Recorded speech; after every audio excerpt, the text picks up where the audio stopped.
Mr. Watts, he is armed himself. Shots. Shots. Watch it. Tear gas. Live rounds. Also, I can see that. That's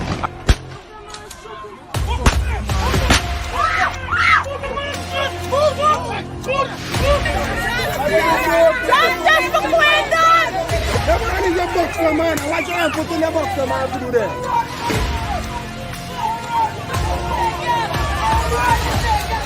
But I want to say.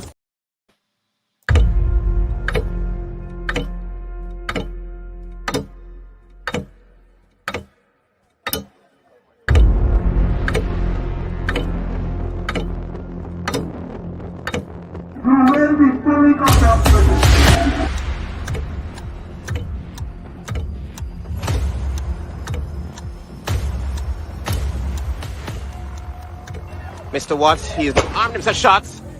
Shots. Watch it. Tear gas. Live rounds. Also, I can see that.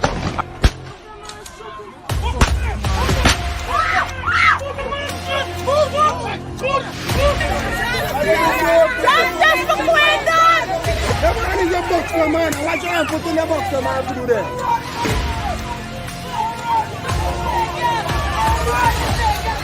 But since my cousin there, no, you come on the East Coast. You listen to me. Right? No, you come on the East Coast. You listen to me now. You gotta listen to me too, man. I am listening to Right? you.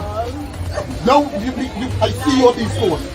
The day when they get a protest of them, the next day, that's when you see one bigger heads come up to talk to my family. Right? And that's bad. If we didn't do a protest, we want to see nobody for justice. You see?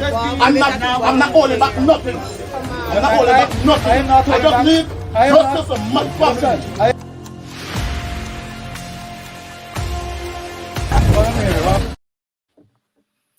Good evening and welcome to Politics 101 tonight. Please share the link. Please share the live. Please share the link. We are here. We are here. We're still fighting for justice for Quintin Bacchus. Please share the link. Please share the link. Shoot down the tear gas. And those very people, according to the experts, are going to go vote for the people who shoot them and tear gas them. Black man stupid. That is the motto of theirs. Black man stupid. They shoot me down. They do all kind of things. And we are going to vote for them. So say the experts. And we meet where we're going.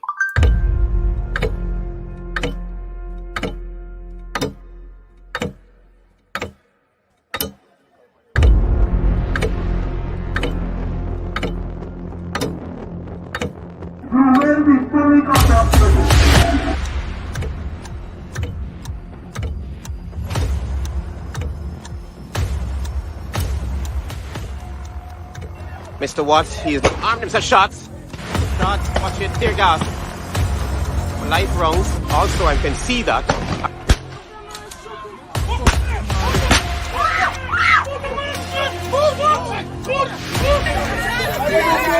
That's for Quindon! The man is a boxer, man. I want you to put in a boxer, man, to do that.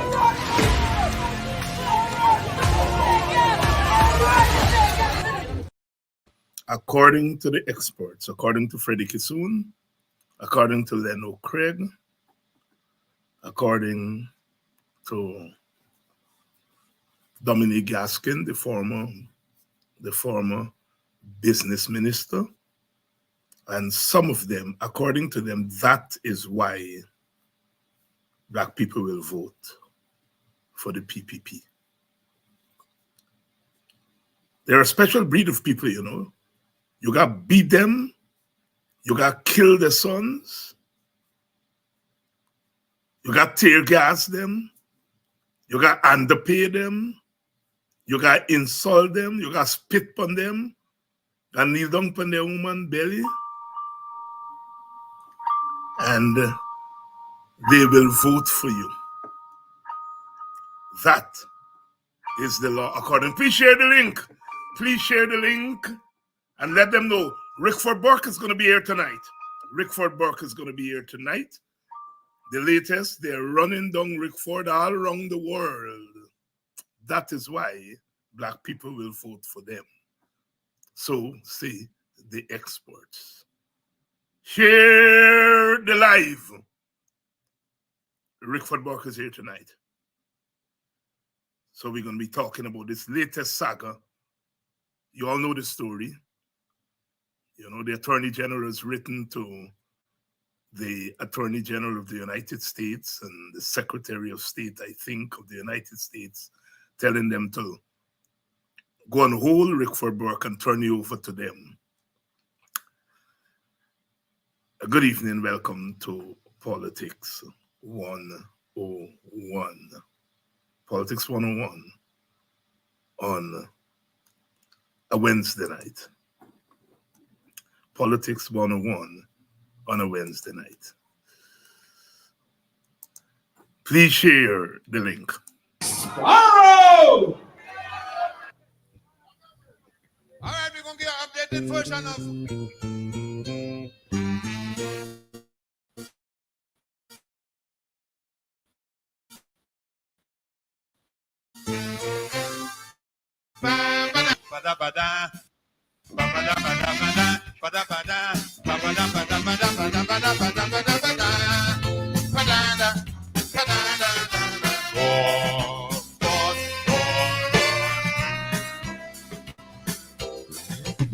England was a mighty place many years gone by. Now England is a troubled place. Please don't ask me why. To quote an old Englishman whose name is Sir Jack Union, he told me in song, so sing along. London Bridge is falling down, falling down, falling down. Hey boy. London Bridge is falling down. London Bridge is falling down. London Bridge is falling down. When I tell Jack Union he wrong, no woman can ruin the crown. He say, well, tell Foggy, stop fucking wrong. London Bridge is falling down. London Bridge is falling down. London Bridge is falling down. Hey, London Bridge is falling down. Hey. General Thatcher leave and she gone. It's just a little major messing up town. A duchess and a princess ruining the crown. London Bridge is falling down. Falling down. Falling down. Hey. London Bridge is falling down. Sing the chorus loud and strong. Hey. London Bridge is falling down. Good financial advice is what she tell Andrew she aiming at. They catch Brian by the she alpagat. London Bridge is falling down. Falling down. Falling down. Eh? London Bridge is falling down. Shabba-dabba-da-da-da-da-da-da. Shabba-dabba-da-ba-da-da-da-da.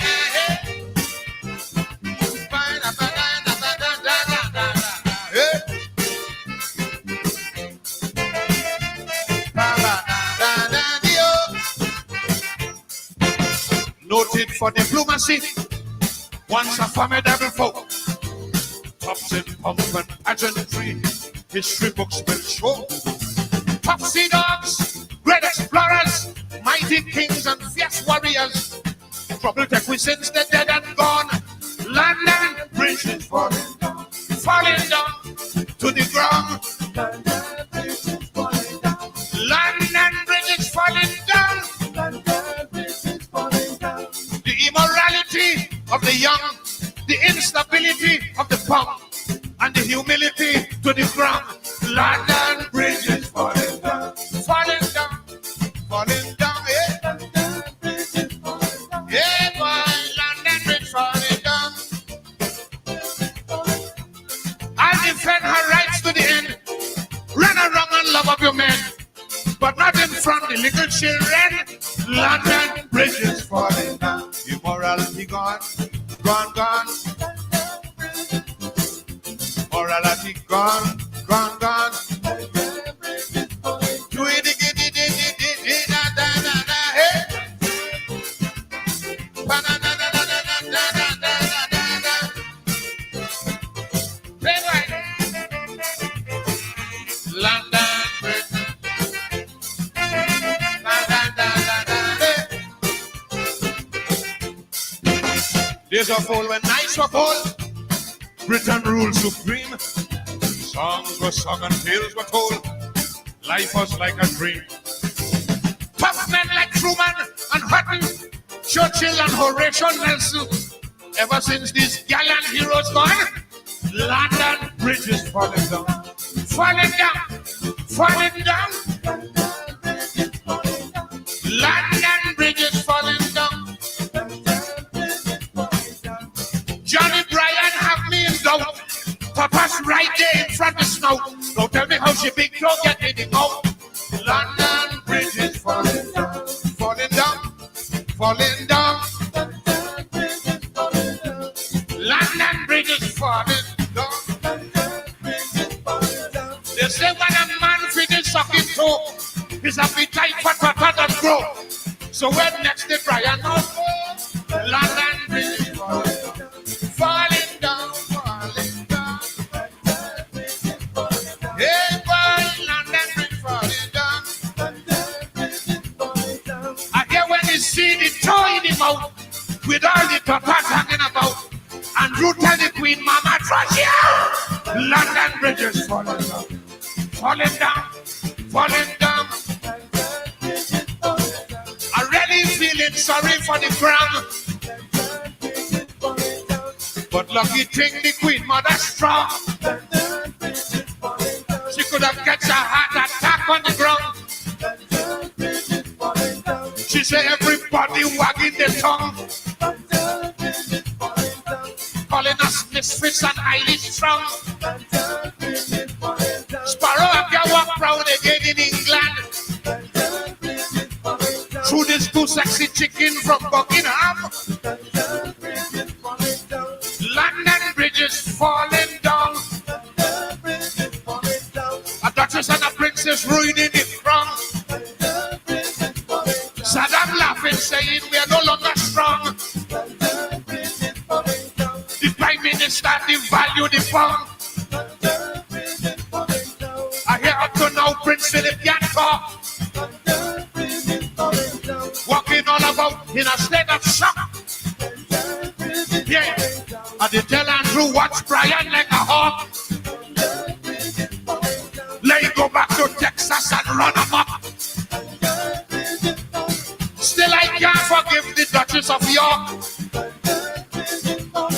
for shaking up the beef and sharing the pork. Diana man, what gone wrong? Diana man, Gilby, what going on? Diana man hit a photographer head on. Then he pick up his briefcase and start to run. You mean you won't read them thing in the sun? The monarchy in trouble, none can relax.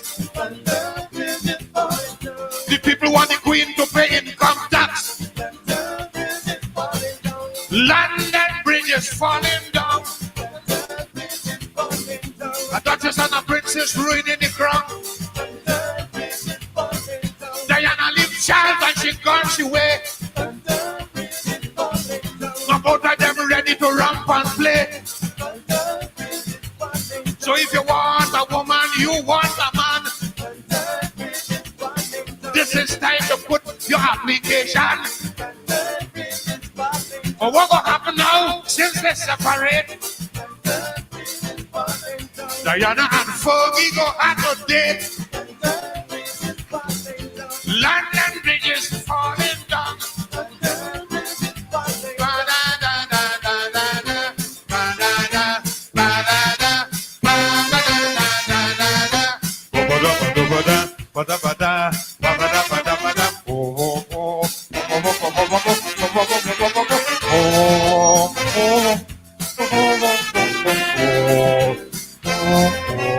Thank you.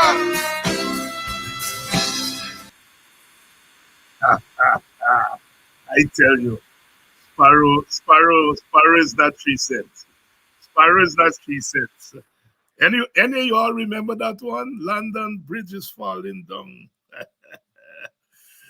Since Chedi Jagan and Ram Karan and Narbada Prasad and Feroz Mohammed and Janet Jagan, and since all those gallant men and women gone, the PPP bridge is falling down, falling down, falling down. Aye, Sparrow could really talk a name.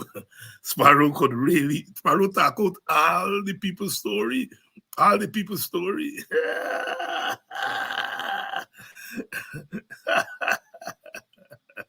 That dear man in your bedroom. You all remember that one? You all remember that? The Guyana Bridge is falling down. The PPP Guyana Bridge is falling down. Good evening to Audrey Garraway. Good evening to all of you. Those of you who are joining us from the United States, good evening. You all got to vote. I hope you all are ready. In the next week and a half is this story. Please vote. Please vote. Anytime history making in the United States, you gotta make history. You all give America its first black president. You all give America its first woman vice president. You all give America its first black vice president. Now you all got to knock another 2. You all got to give America its first woman president, black president, but we get more. We get more. His first West Indian vice president. Don't worry, that chap from Nevis. He's not West Indian. He's just born there. Hamilton, no, which one of them? Madison, the born there. Hamilton, one of them, the no. He's not the first West Indian. He's not West Indian. When you all vote, Kamala, first woman, first black, first West Indian, first East Indian, 4 in 1. Are you go out and me? I want to hear no theory. Oh, Biden this and Biden that and Biden this, and if they get in, the Democrats gonna do this. That's American politics. You all are voting for Kamala because she's a woman. She black like me and you. She West Indian like me and you. And she East Indian like me and you. I claiming East Indian tonight. I claiming East Indian tonight. So are you go out and vote? Don't tell me all them that theory and this and that and so on. American politics is a high science, eh? And if you vote based on high science, Obama would have never get in power. He would have never get a second term. This is not high science. The same thing, I don't want you all telling me what the coalition they do and didn't do, and so you all are going to vote for them and so on. When you see the bell ring, you go and vote for whatever version of the coalition. You hear what I'm telling you? This is not high science. Because they say that the PPP gonna get 10 extra seats from black people. And they say black people is a particular kind of people. You gotta beat them up. You gotta kill the picnic. You gotta tear gas them. You gotta spit in their mama face. You gotta kneel down on the mama chest. You gotta broke down the house. You gotta spit in the teacher face and don't pay them. And when you do them, all of those things, they will vote for you. They will give you 10 seats. That is what Freddie Kissoon, Leno Craig, what the other one name, Dominic Gaskin, and all of them, because all of them saying the PPP gonna get black man vote. Well, if the PPP beat a black man, running Rickford Burke to the end of the world. That's how you're going to get black vote. Run Rickford Burke, scandally, try to lock you up. You're telling the white people now they must catch you. You call on the white people to be slave catchers. Are you better glad me introduce the term into the discourse? Can you see? Because that's what they're asking the white man, Mr. Garland, to do. To catch Rickford Burke like a slave and turn him in. I already tell you all. Sometimes you got to cut through. I love my brothers and them. I love Aubrey. I love Nigel. But sometimes they're too sophisticated for me. And that has its. We gotta understand we rule. That has its place. They would never say. You see, me, as me say, me mama black, me daddy black, me body them black, me sissy the black, me picnic the black, me grand picnic the black. And the word me niece and nephew and cousin and them even begin to call that. And the majority of them boxing people who lift me up, they're black. And when they get beaten up, I got stand with them because in defending them, I defend my mama, my daddy, me picnic, me uncle, me grand picnic, me body, me sissy. Don't tell me, Dr. Hines, you're a Marxist. Dr. Hines, you're a multiracialist. No, when you beating up me people, the only ist I become is a defense of me people ist. I love Aubrey. I love Nigel. But if they talk half like that, we win the election quick time. But me attack for them. Whether they believe it or not, somebody said, David, they're going to want to run with you. They're going to throw you off the coalition. We're going to still vote for them. And we're going to still tell you vote for them. Hear me clear. Me, I'm playing high politics. Aubrey Daddy used to sell Marby a Linden.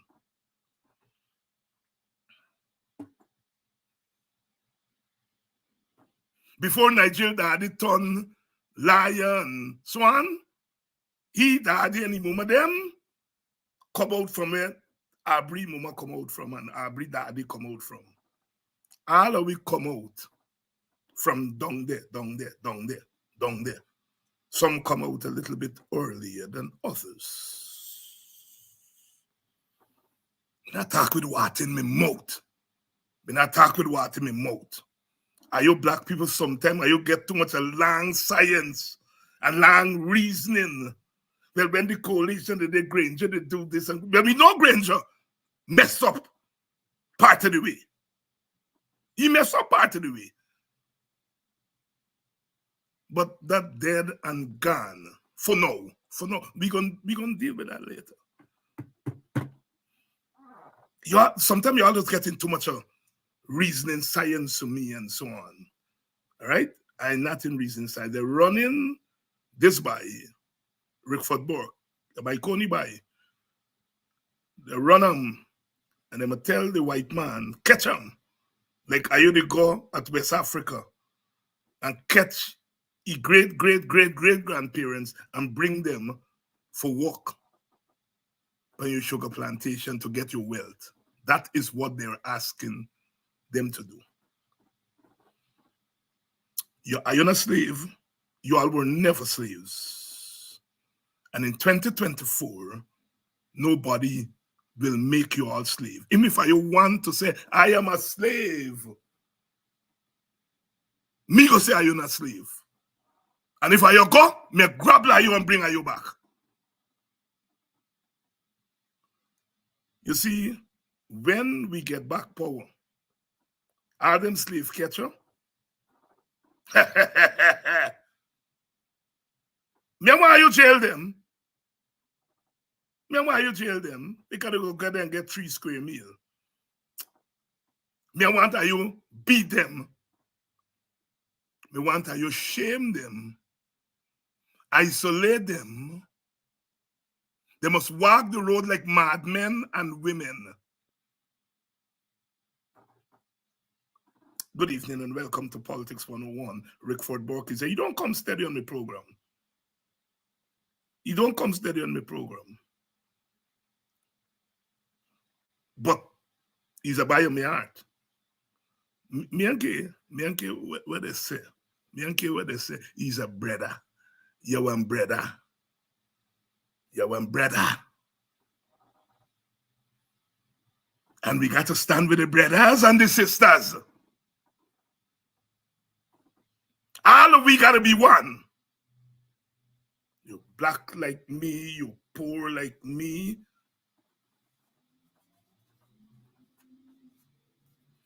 And if you're an Indian and you aren't there with the PPP, you turn black. They can cut you nasty.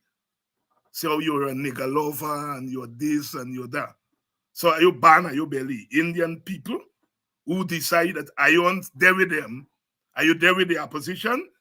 They'll put their hand in a tar bucket and tap on your face. You're not Indian no more, you're black. You see, black is not a biological term. There's nothing biological about blackness or whiteness or brownness. Black is a political term. People can make you black and people can unmake you black. And in Guyana, when they want to lick you down, they turn you black. They put their hand in the tar bucket and say, Aziz, you black.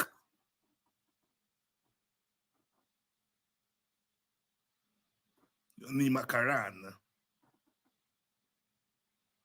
Good evening and welcome to Politics 101. They got to get past me. They got to get past me. I don't care what they tell me. Me in small party, me this, me that, me big. Me party small, but me big. Because they got to deal with me.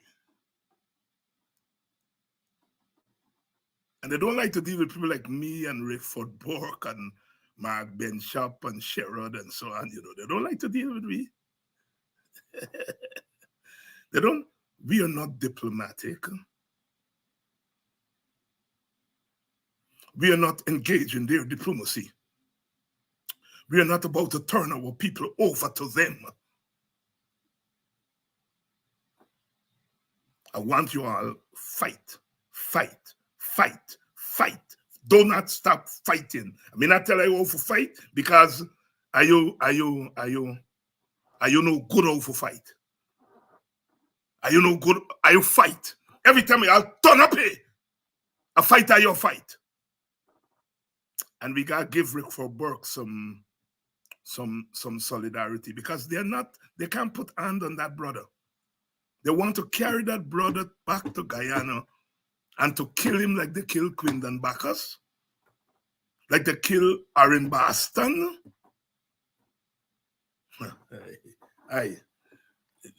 Let me go. Good evening, Ralph. Linda Coquet, good evening. Good evening, Nigel. Good evening, Gloria. Good evening. The security chief, Mr. Orrin Newton from Buxton. Good evening, Victor. Good evening, Lorraine. Good evening, Della, Shondell, Della. Only black people you know. Okay. Take the girl name Shondell and Della. Good evening, Della, my cousin Della. It's nice to see you.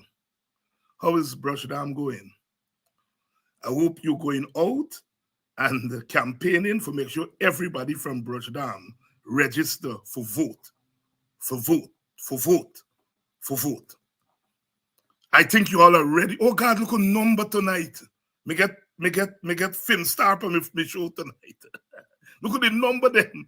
You swell. Look at my number swell tonight. Sherrod, my number big tonight by. Lord, oh God. Teacher John said, world go in. World go in.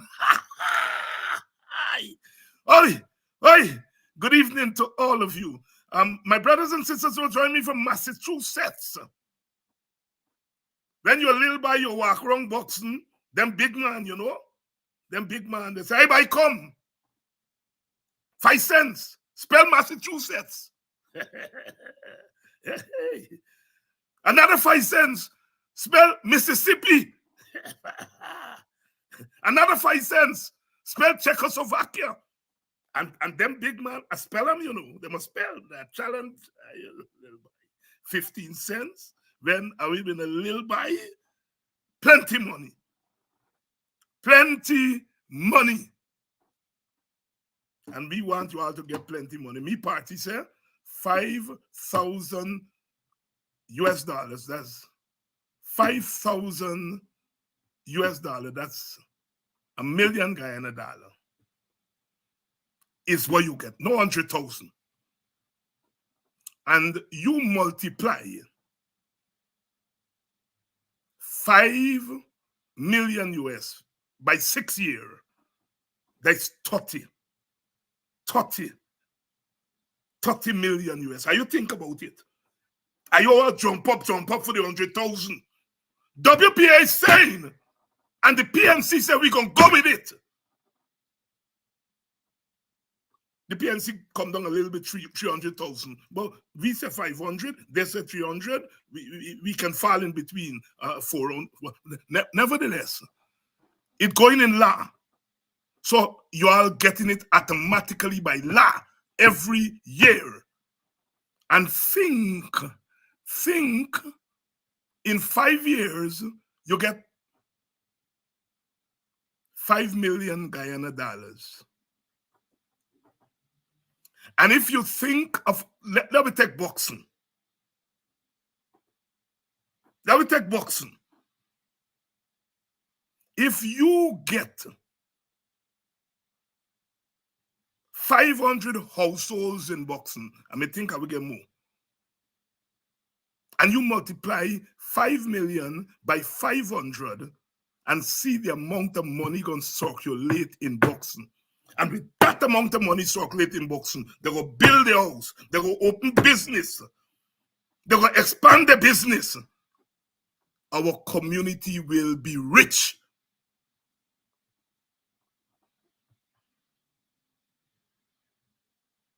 Let me bring in Rickford Burke. He's a man who don't like to wait, you know. Teacher Dad said, by like a eagle in a ground dove, you also don't dress up in a nice suit and so well dressed, well spoken, and he hanging out with big shot.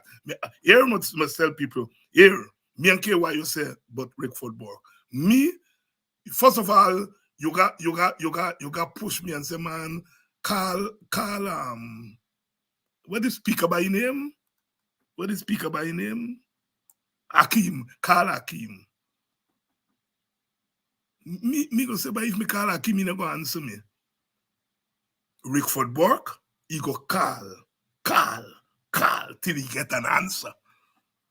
That is where you separate the sheep from the goat. He don't give up. And that is what they can take. Rickford, good evening. Good evening, Doctor. How are you? I am surviving by Almighty God's grace. Without him, I will be nowhere.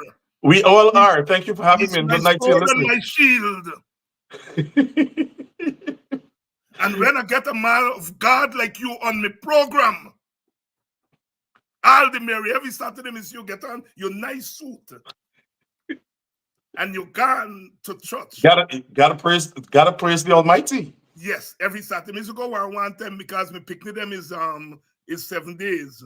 And I used to go one time. You know, in them village you go and church, me used to go Bible school. Me used to go at Brethren Church. Me used to go Roman Church School. And me was a altar boy at English Church. So you go all them church. So you're a godly man. Be a very godly boy. And 7 days, if you get gal at 7 days, and you got 7 days because you want watch gal. They got a man in boxing the name Danny, Mr. Danny. Yeah, Pum Danny. He said, Pum Danny, gal watch me.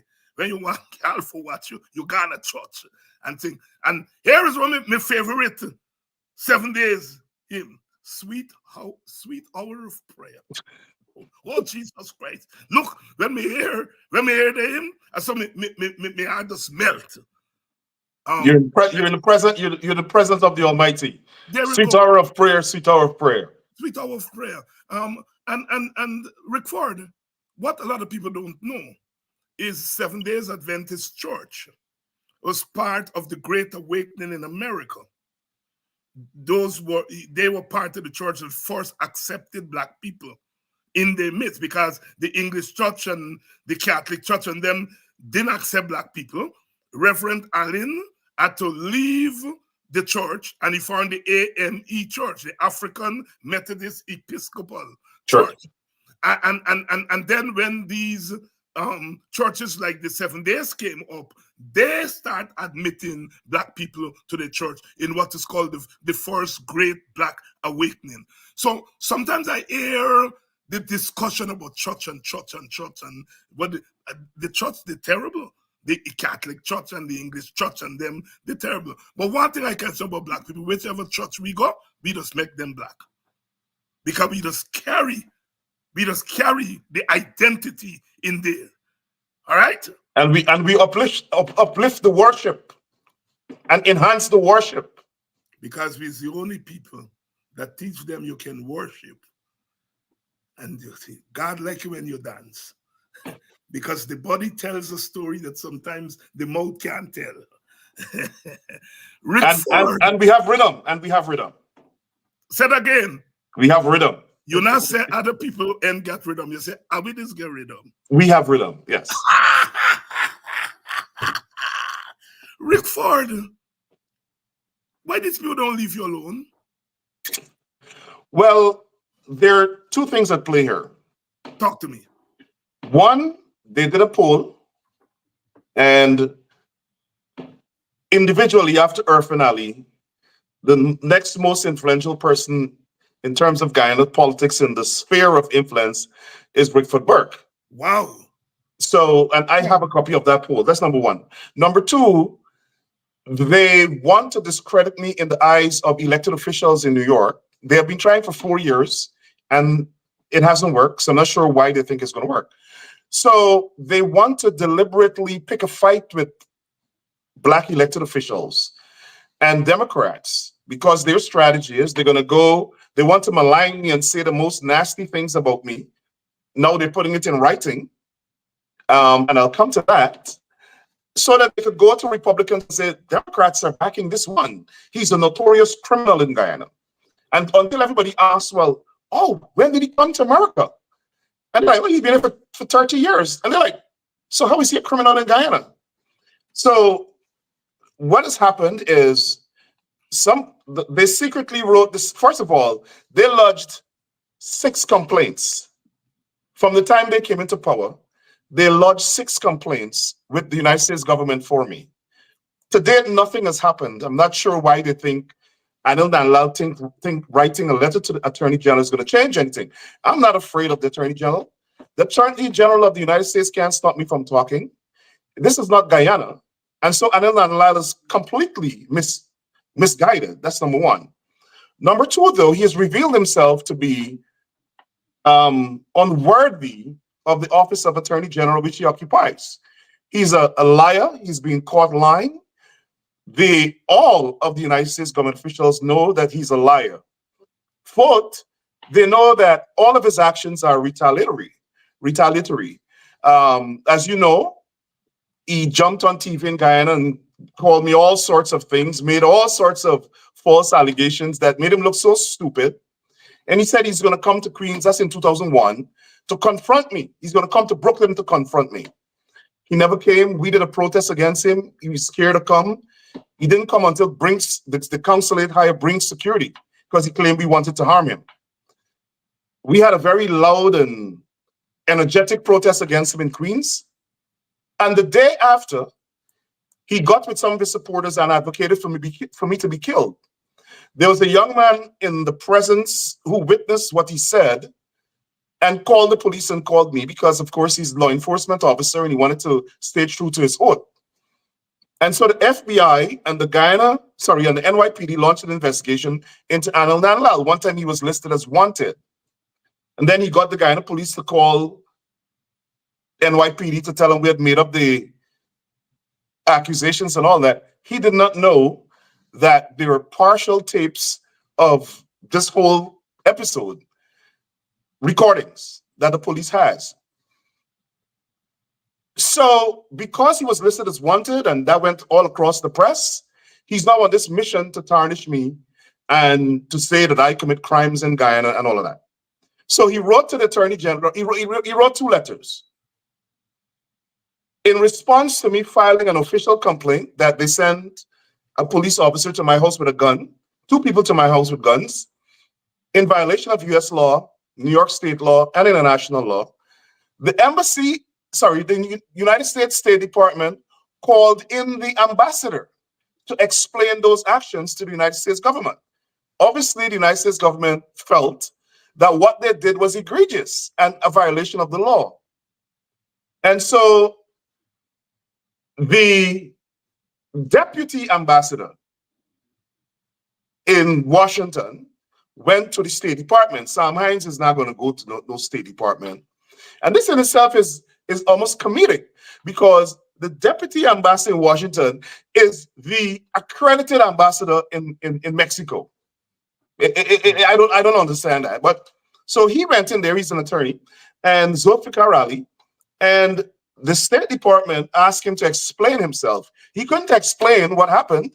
And so he said the Attorney General will communicate what happened to the State Department. Now, as you know, they trumped up these charges in Guyana saying that I extorted somebody. And they named a journalist who said that I sent him to extort somebody. Well, police officers who interviewed this journalist were very peeved that the Attorney General and Barry Jack, they were lying to the nation. And they sent me and the FBI the interview they conducted with this journalist. And the police officers asked the journalist if they know me. He said no. Have you ever spoken with Rickford Burke? He said no. He doesn't know me. All he knows about me from being around in politics. So they then got a police officer, somebody by the name of Corporal Lewis, at Vigilance or Sparandam, one of those 2 stations, to lie to a magistrate that I traveled to Guyana sometime in 2002 and committed a crime. And I was living in Guyana. And so the magistrate probably doesn't know who I am. She signed some summons saying they must take these charges to my home in Guyana, because they listed on the summons some fellowship, Buxton or West Coast or something like that. And that is the basis they used to send the police officer to my home in Guyana. Now, that's the basis of the complaint to the State Department. And in fact, they were harassing me. Otherwise than that, they hired 2 people to try to come to New York and kill me. And I'll come to that.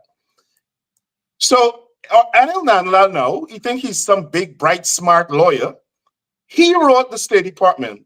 And Dr. Hines, I'm going to read the first part of his letter to the State Department, because he wrote 2 letters. He's smart. Mm-hmm. He wrote 2 separate letters. So the first letter he sent to the State Department, which is a completely different letter he sent to the Justice Department. At the beginning of the letter, he says that he's instructed by Zulfikar Ali, the Deputy Ambassador in Washington, that he was called in to discuss this issue of a policeman coming to my home and other allegations. And then Anil Nanlal says, the government of Guyana denies all allegations by Rickford Burke. Wow. All. He said that we refute all these allegations. They're absolutely false and wholly unfounded. Right? This is his letter. Then, on the next page of the letter, he went on to say, a magistrate directed the police to come to my home and serve a warrant. And a police officer came to my home and served the warrant. And I accepted this, summons. I accepted the summons on my stairs. First of all, and what is embarrassing for Guyana, and this is a very serious issue, the State Department knows that Anil Nandlall is lying. First of all, I did not accept anything. Barry Jagner released a video showing that I walked away and left the men on my step, because one of us could have been shot dead because everybody was armed.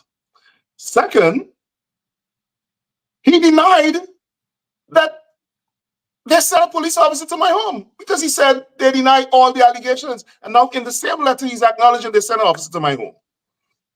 But let me say what happened here. When the allegations were made, when these allegations that I was extorting people in Guyana were made, I reported it to the FBI because I know the law.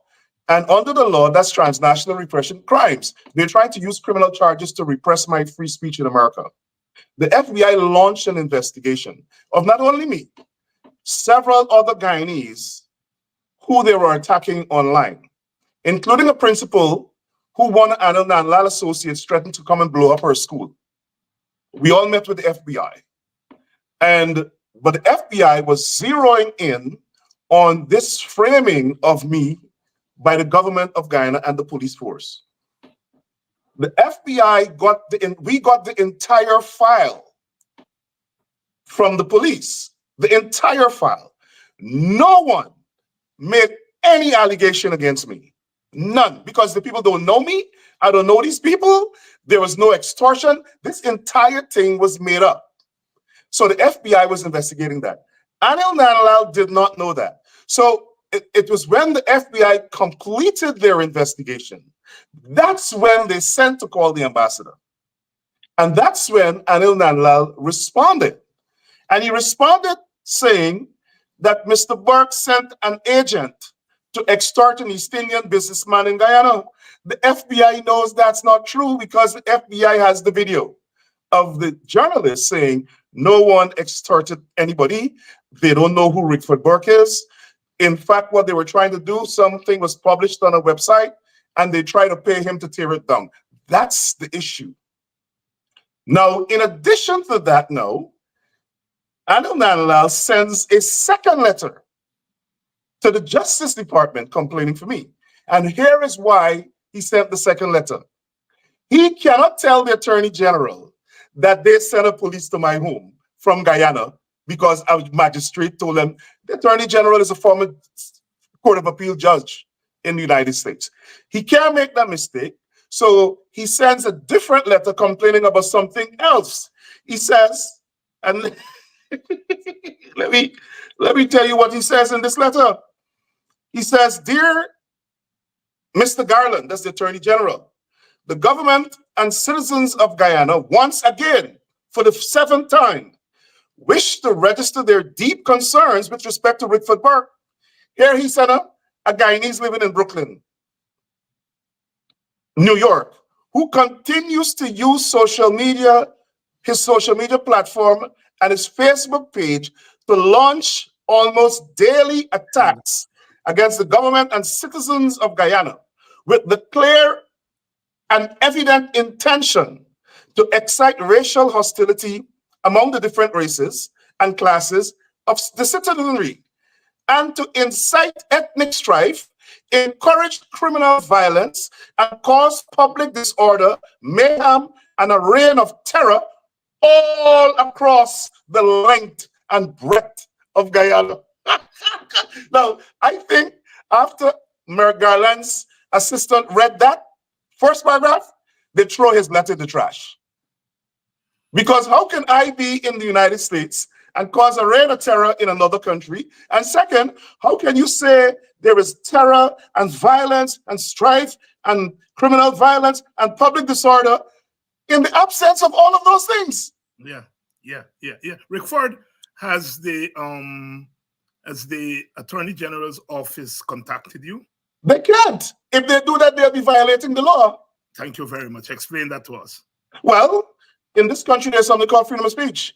Yes. Whether or not anything I say affects another country, it doesn't matter to them. It's freedom of speech. Second, Then he said, all of these things are a violation of the law in Guyana. The Attorney General's office know that I can't express a constitutional right in the United States that is a crime in another country. So, I mean, it is embarrassing that the Attorney General of Guyana will send this trash to the Attorney General of the United States. But what it was intended to do, he knows that the letter is trash. What it's intended to do is paint me in a certain light so they can go and make the argument that the politicians who know me, who I work with, who would defend me, are defending a criminal in another country. And listen to the language, what they're using. Anil Nanlal Barjar are saying, we want him to come back to Guyana. I was never in Guyana for the last 30 years. So they're making it seem as though I commit some crime in Guyana and came to the United States. As a matter of fact, I'm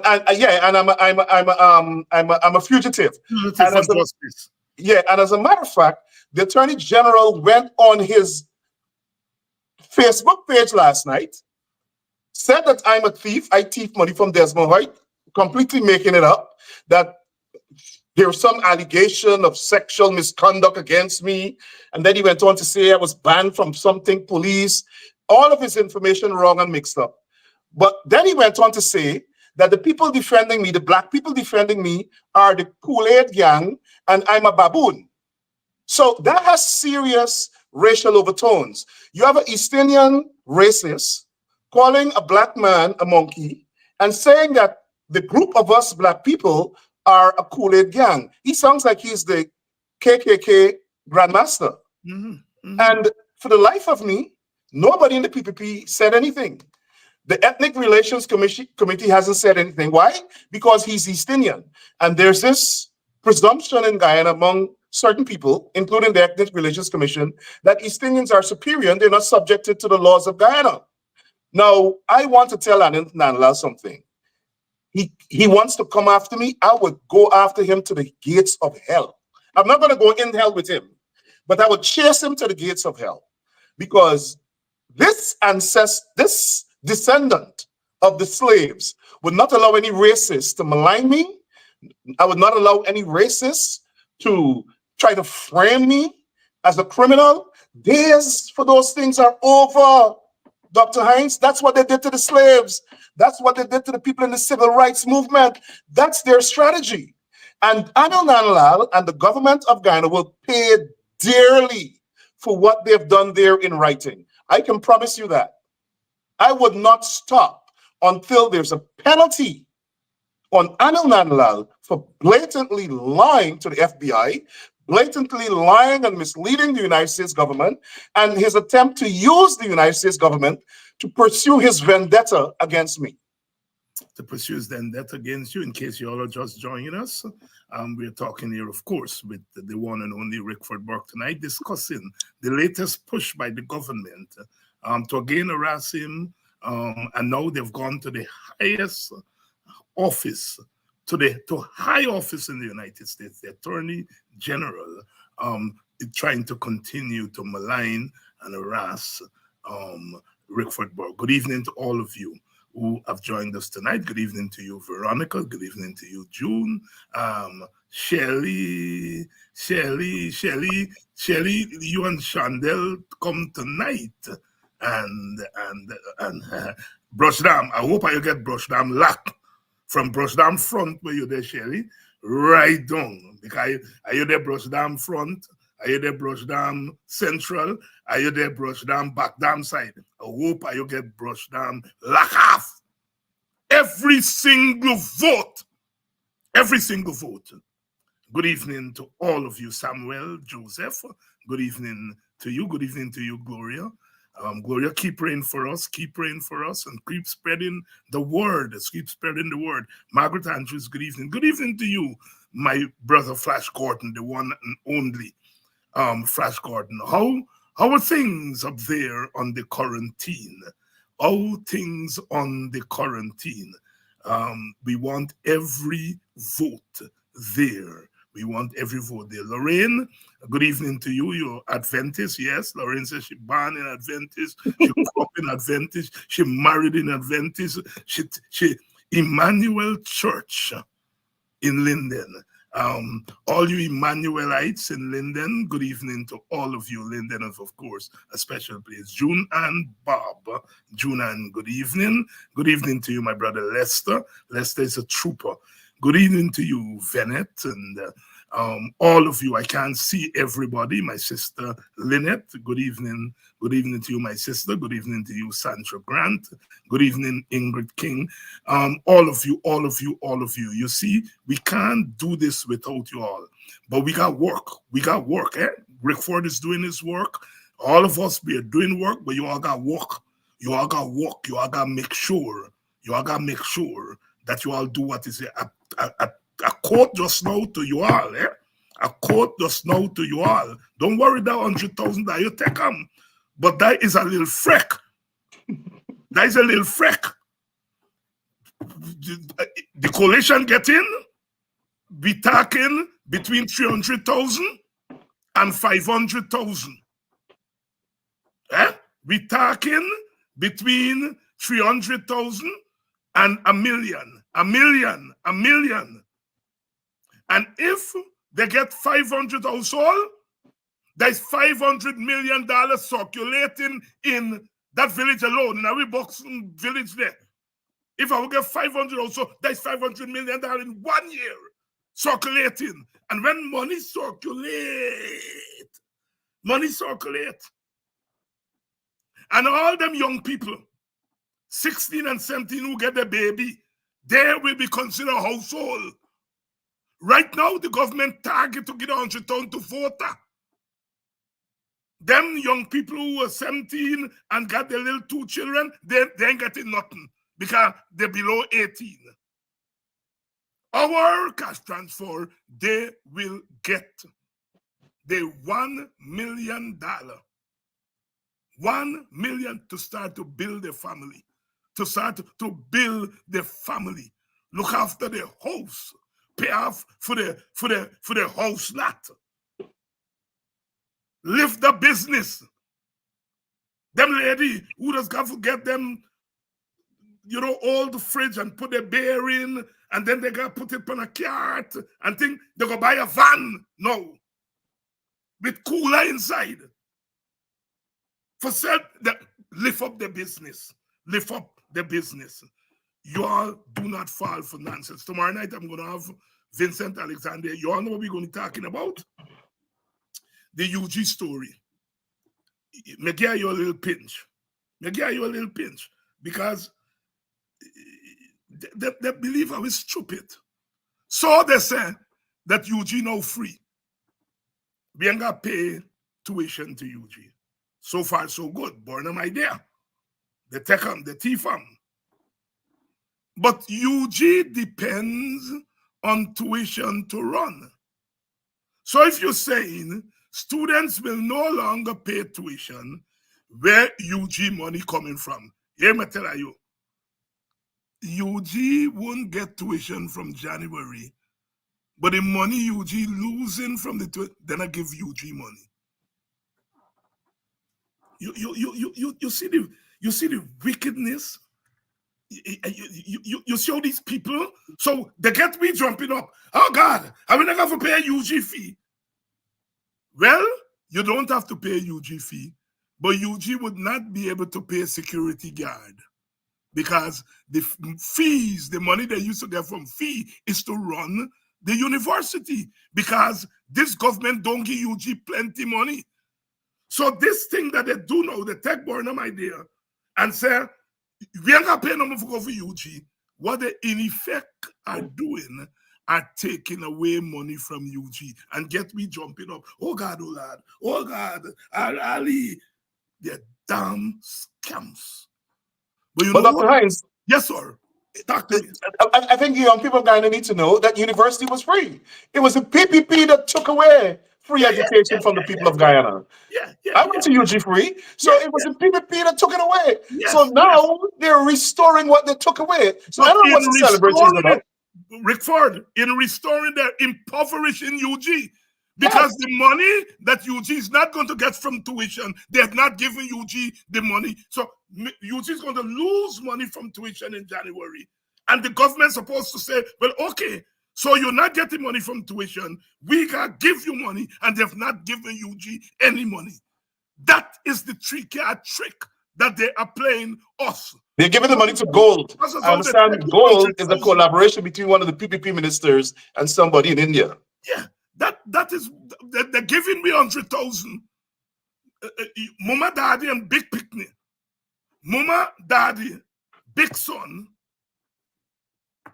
little daughter, 17 years, she gets a child. So the mama and the daddy and the big son say, if we get $200 per household, that's not a good thing. We'll get $100 each, so that's $300,000 each. That's $300,000, sorry. But they forget that a little sissy, 17-year-old, with a little picnic, not get nothing. The individualism, the hustling that the PPP are getting us into is obscene.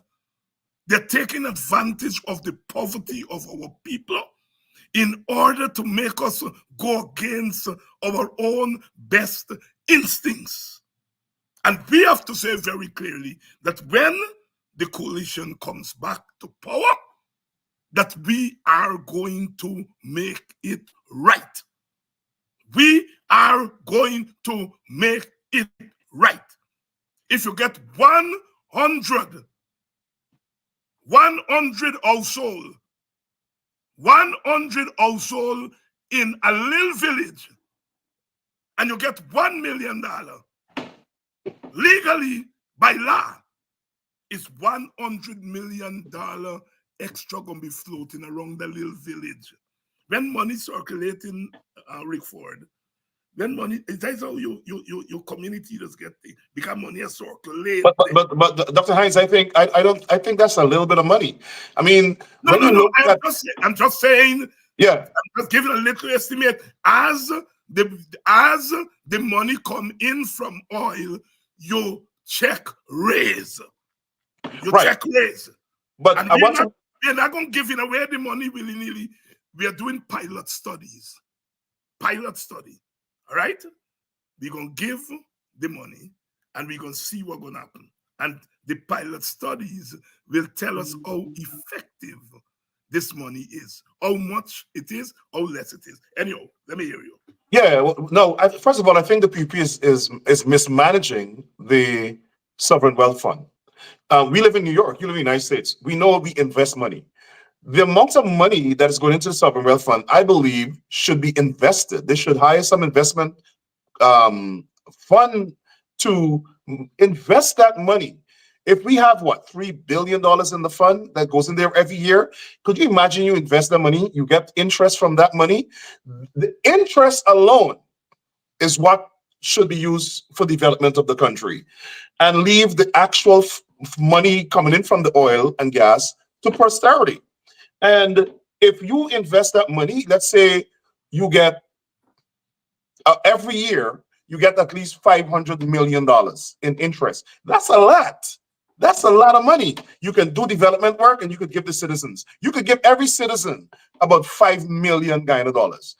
Guyana has a very small population of 780,000. It's not a whole lot of people. That's a lot of money. But what they're doing instead is drawing down the money, put it into the consolidated fund where you can't trace what it's being spent for. There's nothing visually you could see that this money has been spent on, other than the fact that they're giving a lot of contracts to their East Indian supporters.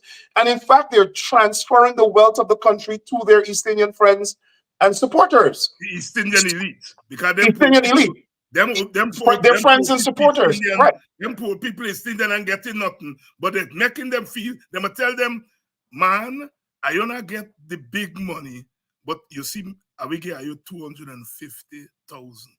And don't worry, this 100,000, I will sweeten them black people, right? I will don't give you 250 for sugar. I will give you another 250 for rice. I will give you another 250 for fishing. And in one family, you're going to get rice. They might plant rice. somebody in the family a cut cane, somebody in the family a do fishing. So really you have already given to some East Indian families 3 cash grants, 3 FEC, which come up to more than $1 million. But here is the story. Here's the story. All they're doing is buying an East Indian slave for a little bit higher than they're buying a black slave or an Amerindian slave. And in addition to that, let me tell you what they're doing. Because we've been complaining that they're only giving they're giving 90% of the contracts to their own supporters. What they have done, what they're doing now, they're calling government employees contractors. So you see all those people, Jagdeo he has them lined up at the convention center, at the Barbies, and giving them contracts. That's not, they're not contractors. They're employees. So what for instance, if the government would hire you to go and clean a trench, they give you a contract now, say you're a contractor, and give it to the black boys. Yes. But they're government employees. That's employment. Right. They're not contractors. So they can now say, oh, we have 4,000 black employees, black contractors, but they're employees. That's what they're doing. And also, one of the things that I want to ask Guyanese, drive around Guyana. So far, the government has withdrawn about $2.6 billion US from the Natural Resource Fund. Drive around Guyana. Let the PPP point you to what development this money was used for. I don't know. The Empire State Building cost $1 billion. Look at that building. It's what? Dozens of story high. It takes over. It's a whole block. That building itself brings in about probably $50 billion in income in New York City every month. What is this? What was this money used for? I think if you check some people's bank accounts across Guyana, you might see hundreds of millions of dollars. That's where the money is going. Brutus. But it's not Brutus alone. No. I know he's not he alone, but he is one who allowed himself to be used. Exactly. To be used. And that is why when they're skinning you up now, I must skin you up more, let them skin them up more. You understand? People like Brutus must never be accepted by African Guyanese again. They've committed a mortal sin against us. For what? 30 pieces of silver. And they've used them. And you know what? The exact thing is going to happen to the police commissioner. Yes. And they use them, and now they're using Karambash and Buram to push them out. Right? Ramam from back, Ramam from front, Ramam at top, Ramam at bottom. And he now discover they get something near human rights. He got the court. He now discover court now for dog. So you got to know, you know about right. But when you sit down there, when they kill Quindan Bacchus, you not be know about human rights. When they kill Aaron Boston, you not be know about human rights, but now them a ram you all over, the ramming, and them a ram your bare back. You are run. I'm now seeing that he has to surrender tomorrow. They want to arrest him tomorrow. The DPP just announced that he will be charged. I just see that. With the 240 charges. How much? 240. Them again. 240. Oh, Jesus Christ. One man, 240 charge. Black men especially. But did you read that Brutus said that he and Karimbash bought a property together on the West Coast, and now Karimbash is investigating his acquisition of the same property? Yeah. Black men, you all are loving yourself. I love you all brothers. But you all are allowing yourself. Are you used? Yeah. Are you low? Are you low? Are you for yalla 2 times? For what? Little money. And then when they're ready, they skin you up, ram you up, bareback. And now you got to learn. You all got to learn. You all are worth more than that. You all are worth more than that. Look at Brutus. Look at Brutus.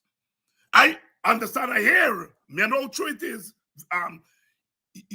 When they kill Quindan, I hear he associate with a house not too far, and the house had security camera, and the camera pick up the killing. Maybe the next day, a camera pull out and gone.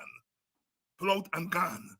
When my pastor go in there at Aslington New Scheme, people show me, that the house, Dr. Hines, that the house. No sympathy for them.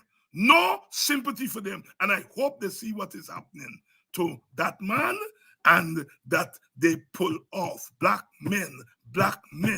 And they get one little Tantaria black girls them.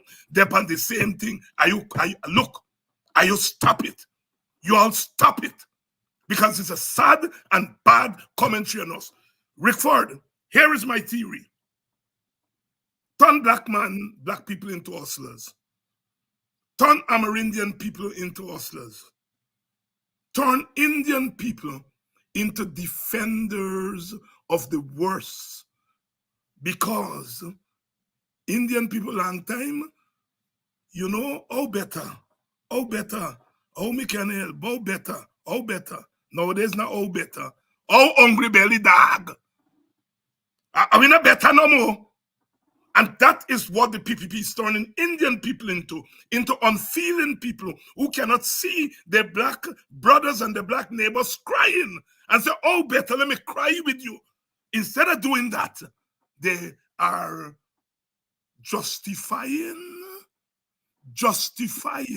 the murder of their brothers and sisters. I look at some of the comments with Clive Thomas talking about poverty, and the Indian people on the comment section are saying, black man poor because they want to be poor. What Clive Thomas attack for take away money, for get them out of that, it saddens me, because I know Indian people are not like that. But they are allowing themselves, to become unfeeling. And when you have an unfeeling community and another hustling community, Guyana gone to the dumps. And we have to save Guyana to the dumps. Rickford, your comments. Well, what they've done is they're copying Trumpism. There's no question in my mind that Barjack Dale and Anand Nandlal and these guys, they're studying Trumpism. They're fascists. They appeal to the worst in human beings. They have been able to cultivate a cult. They have used Guyana's resources to cultivate themselves and their supporters into cult. And they use that cult movement to attack Afro-Guyanese. As a matter of fact, soon they're going to tell us, go back where you come from. Watch it. I'm sure. They would, just like you see these Trump supporters saying, go back where you come from. You will see PPP supporters telling Afro-Guyanese to go back where they come from. I guarantee you. Let's wait and see. The other thing I would say is that, do you get the feeling that the PPP and their supporters feel that Guyana's resources belong to them and that they are doing us a favor by giving us employment and giving us these cash grants? I do not believe they naturally feel that way. I believe the PPP is putting that in there. And they're exactly. PPP, that's why I say they're cultivating a cult. Yes, they're cultivating a cult. And we have to throw them out of government. The people, we have to vote these people out. We have to make sure there's a change. Guyana cannot withstand 4 more years of this fascist autocratic ethnocracy of the PPP. We can, else the country will be destroyed. Afro-Guyanese will be enslaved. We'll be under subjugation. They'll have a noose around the necks of black people soon. And they'll use it to pull us like slaves and dogs. And people think this is extreme language. But you look and see what they're doing. You just imagine that the people in Guyana can't talk. All the talk show hosts in Guyana have been arrested, right? They use the cybercrime legislation. We in America, we're talking. They're sitting there and frame us over here and then write the government over here and say we commit crimes there. It is unbelievable. But I wanted to say something about Anil Nandlal. In his letter, he says that my comments are causing irreparable damage to the character and reputation of the government officials. That's the objective of my commentary. So I am being very effective I want to say that's the objective. We must expose them. We must show the world that they're racist. And let me say this. Like I said in my response to his letter to the Attorney General, I don't care how many letters Anil Nanlal writes. We will continue to hold him accountable for his alleged involvement in the murder of Courtney Cumming. He must come out and say what he knows. If it's not him, he must say who it is. We will continue to hold him accountable for the mistreatment of Afro-Guyanese, for his racism. He can write all the letters in the world he wants, Dr. Hines. The Merrick Garland can't help him. The State Department can't help him. The Republicans can't help him. We will now unleash an avalanche against him. He must be held accountable for the atrocities that they have committed against Afro-Guyanese and other Guyanese. We will not stop. I will not stop. Nothing will stop me. If God wants me to stop, God is going to send a signal to me and tell me, slow down. But for now, he's telling me, mash the gas. That's what I'll do. Mash the gas, and we've got to do that. Like I say, each of us here on this live must become an activist. Must become an activist. In the absence of street protests and so on, in the absence of street protests, we have to have street protests clandestinely. What Teacher Jad said? He said, we're Guinea border Allah. So they might look for, are we on the street? Are we not up on the street? And we must walk behind the scenes and do what needs to be done. Assignment number 1 is to make sure all are your picnic, are your mama, are your daddy, are your girlfriend them, are your boyfriend them, because me know plenty you get plural. Everybody. No, it's when I put all of you, we get plural, I put all you to work. Because all them girlfriend got vote. All them girlfriend got make sure. Assignment number 1. They can't see when you do that. They can't victimize you for do that. They can't shoot at you down when you do that. Eh? That's assignment number 1. Assignment number 2. When you hear you young people them who are not aware of the story, the history, and so on, when you all hear them talking nonsense, not physically, that will be called abuse these days. Long time, when me attack stupidness, me auntie backs the stupidness back in, bottom, gone in, she'll be called a child abuser today.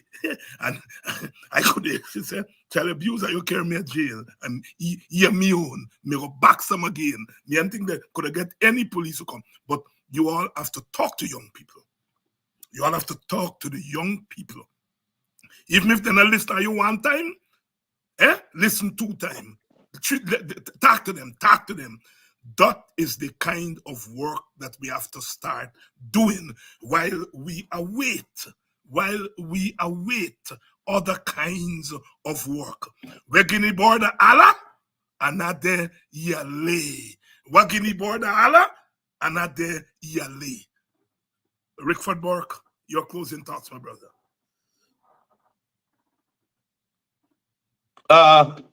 Sorry, I just saw. Now, I want to make a comment here. I'm just reading Travis Chase's page, which is live right now, saying police have the home of Assistant Superintendent Calvin Brutus surrounded with the SWAT unit. Now, what is this? I mean, the PPP never fails to abuse their power and go overboard. Now, I mean, who's Brutus? A wanted man? He's killed somebody? They killed so many people. But you have them. Right? Well, that's the thing. And the other thing I want to do, I listened to the comments of the Attorney General and Barry Jagdale. They seem to have contempt for people exercising their right to go to court. Did you hear Anil Nanlal? Oh, he wants to take us to court. And Barry Jagdale, oh, since he wants to take us to court, we're going to do this. So I hope the black officers in the Guyana police force are taking note that these people people in the PPP, these racists, they don't respect them. They only want to use them. Now, this is a demonstration. This is abuse of power. All they have to do is call Brutus attorney and say, listen, tell Brutus turn yourself in. Right? But they want to demonstrate power. Yes, and show their power. They want to show power. That they're going to take down this man. Rickford, I mean, you know, he was with them, so he must know. Rickford, I do not know whether Brutus ever give any order for assault black people. I don't know. What I do know is that he never came out and said, don't do it. Don't do it. And for all of those senior officers there, I don't know who gave order and who didn't give order. I didn't know. Me not been there. Me not been there. But what I do know is that all of them, look, Travis, Mr. Watts, he throw things on people. Travis, me play him earlier tonight. These men, these black men, we've always had their types in our midst. And the PPP is taking advantage of them. But you know what? Them have been over. Them have been over and say, advantage me for a couple of dollars. And now all the money he and his wife get in them account. Rickford, what them do with the money? What does call it? Freeze. Freeze mean them a take them away. So now you go jail and the money I get taken. Is that it? But I want to underscore, Dr. Hines, that there's corruption allegations against Karambash. There are corruption allegations against Budram, but they're not being investigated. And I want to say this. And I have it on very good authority, that the Guyana Police Force, that sanctions against the Guyana Police Force and senior officers of the Guyana Police Force are imminent. That's what my sources are telling me here in the United States, and it's appropriate. I think it's time that, I have been saying this for the longest while, the Guyana Police Force has to be disbanded. You're not gonna, you're not just gonna say about break up the Guyana Police Force, and a new system of policing has to be staggered in. The entire leadership has to be disbanded. All of them will have to be sent home. And you have to train new people, bring in new forensic experts, bring in new police management experts, bring in new psychologists, new criminologists, and train these people. Every single police officer needs to be retrained. The Guyana Police Force is a criminal organization. Every time the PPP comes into power, they make the Guyana Police Force a criminal organization and a private mercenary force. In order for the police force to emerge again as a professional policing organization with the responsibility for public security and for serving and protecting, one, we have to get rid of the PPP government, and two, we have to disband the entire leadership of the Guyana Police Force. The entire leadership of the Guyana Police Force, Rickford Burke. My brother, thank you so much for coming on tonight. And we're going to keep following your story. Thank you. Thanks for having me. Good night to your listeners. You are very much welcome. And, you know, Dick Gregory once said, America don't got mother. America don't get mama. Because when you get your mother used to bathe away. Clean your ears, clean your nose, put the hand out of your mouth, clean you before you put on clean clothes. Remember it's like I clean clothes. You bathe yourself most of the time, but they used to give you a special bath where they must scrub you. I remember Jingy and Nimwa, they must get them Jingy thing. But see, people still get them, and when they must scrub you with that Jingy and that thing and so on. And then when they're done, they put on your nice clothes on you. And they send you to the banquet or they send you to church or wherever. PPP not get mama for do that.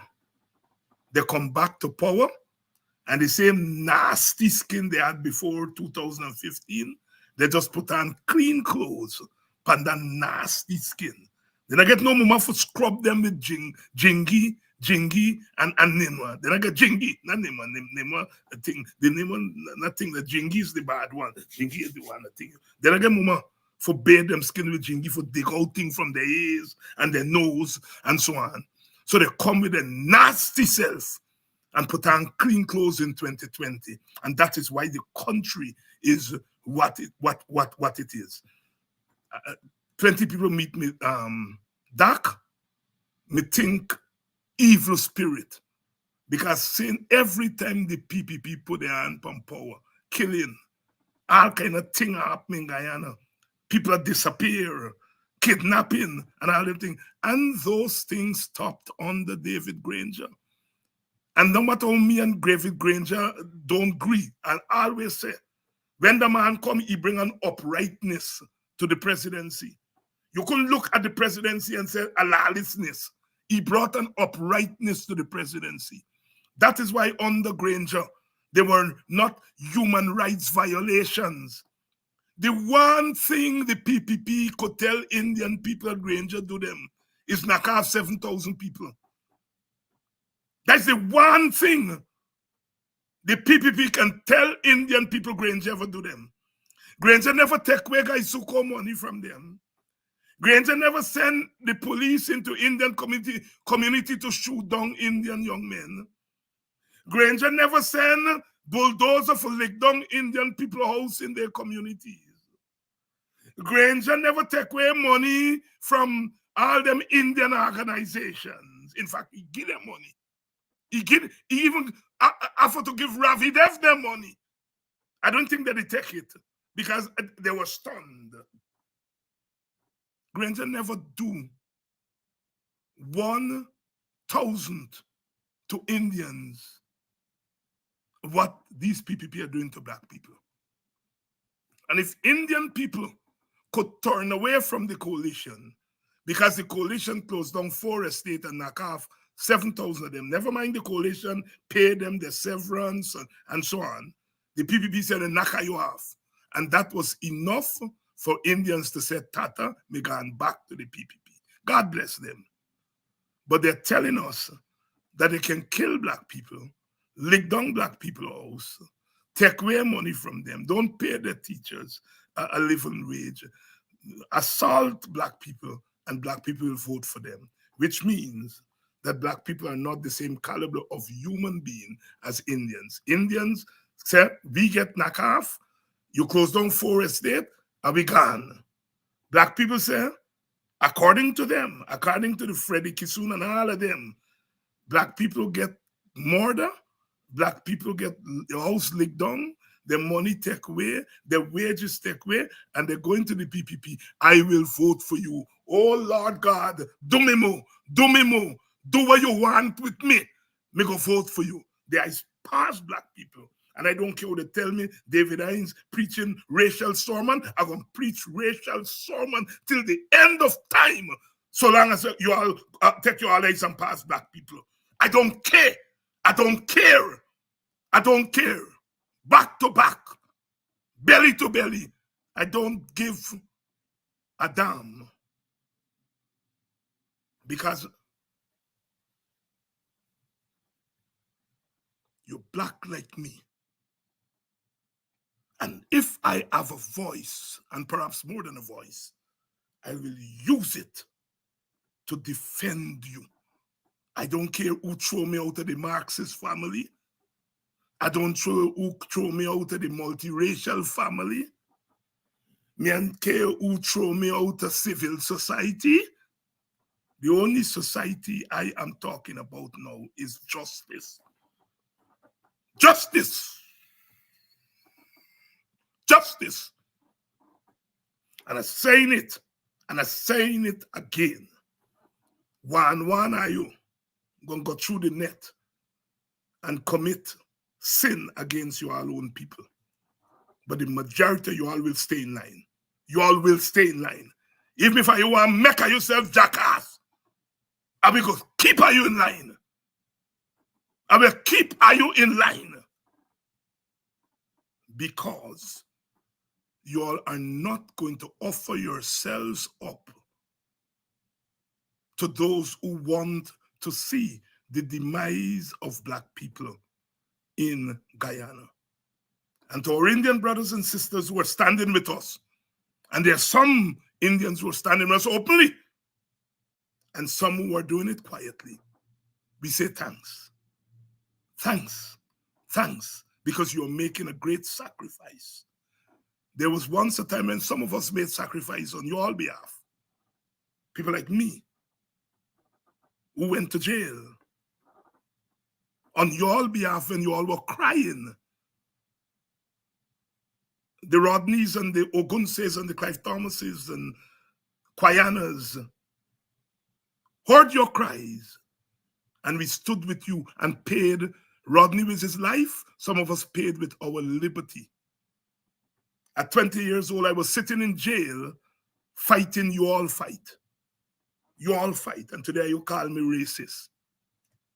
A racist does fight for people of other races.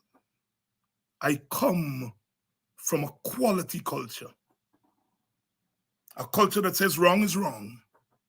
Wrong is wrong. And I do not see wrong and say it's right. And those of you allowing the PPP to make you all see wrong and call it right.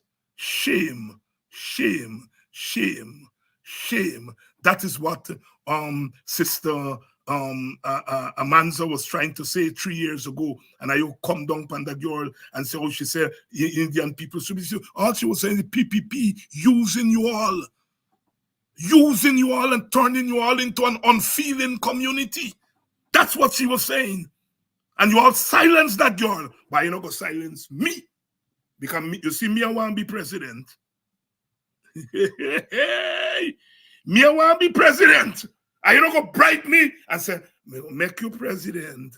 Me go give you crossover vote. Keep your bribe. Keep your bribe. Keep your bribe. Me now want them. What I want is justice. You all think if you all come bribe black leaders because you all know some of you want to be president and some of you want crossover vote, and you think you can bribe away. I am not for sale. I am not for bribe. I will not be ashamed if only black people vote for me. I will not be ashamed. I know a lot of Indian people agree with me, but they wouldn't vote for me. I can live with that. I will not be ashamed if only black people vote for me. Black people are people too. And their vote is as precious as anybody else's vote. And I will not be ashamed of black votes. You all get it loud and clear. You all got to deal with the David Hinds of Guyana. You all got to deal with me. You all got to deal with me. And if you kill me, I remember Burnham said, if you kill me, another Rasta will take my place. If you kill me, somebody else will take my place in this seat every night and carry the fight to you. I love you all. I love you all, black people. I have to love you all. I am the seed of blackness. I love our Indian brothers and sisters who are standing with us, because in standing with us, they are doing something that is fundamentally just. I love you all too. I love our Amerindian brothers and sisters who are standing with us. Standing with us. Standing with us. And I can only love because I'm a human being. If you're not a human being, you can't love. And contrary to what they say, we got soul. We have souls. And once we have souls, we're going to stay put. We ain't going nowhere because Guyana belongs to us too. Go out and spread the gospel. Spread the gospel of truth. Spread the gospel of justice. Go out and bring them in. Bringing in the sheaves. Oh, Jesus. I know me little thing and so on. Me don't sing. We got to keep doing it. Every time it looks as though the lamp is going down, put some more oil in it to keep it burning. A little more oil in my lamp, keep it burning. A little bit oil in my lamp, keep it burning. Burning till the end of injustice. Tomorrow night, God willing, I'll be back. And I'm not coming back just to say peace, peace, peace. I coming back to war against injustice, war against racism, war against advantage taking, war against wickedness in high places. I not come to fight flesh and blood, but spiritual wickedness in high and low places. So said Robert Nestor Marley. I love you, brother.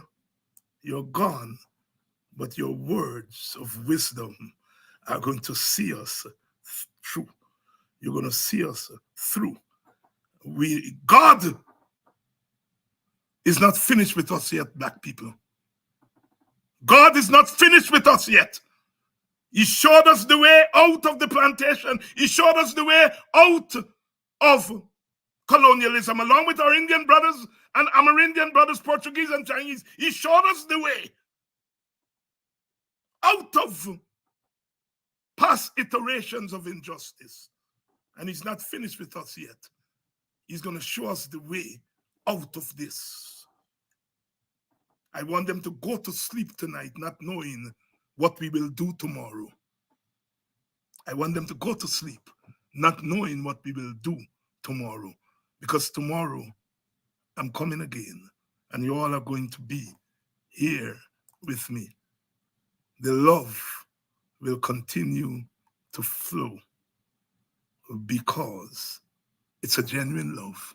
It's a love that's born out of struggle, born out of bonding, because that's all we could have done at one time. I love you all. I love you all. Don't leave us by ourselves. Stay with us because we are staying with you. Let the words of my mouth, meditation of my heart be acceptable in thy sight. Here tonight and forever. The Lion of Judah shall break every chain and give us the victory, not just today, not just tomorrow, but again and again.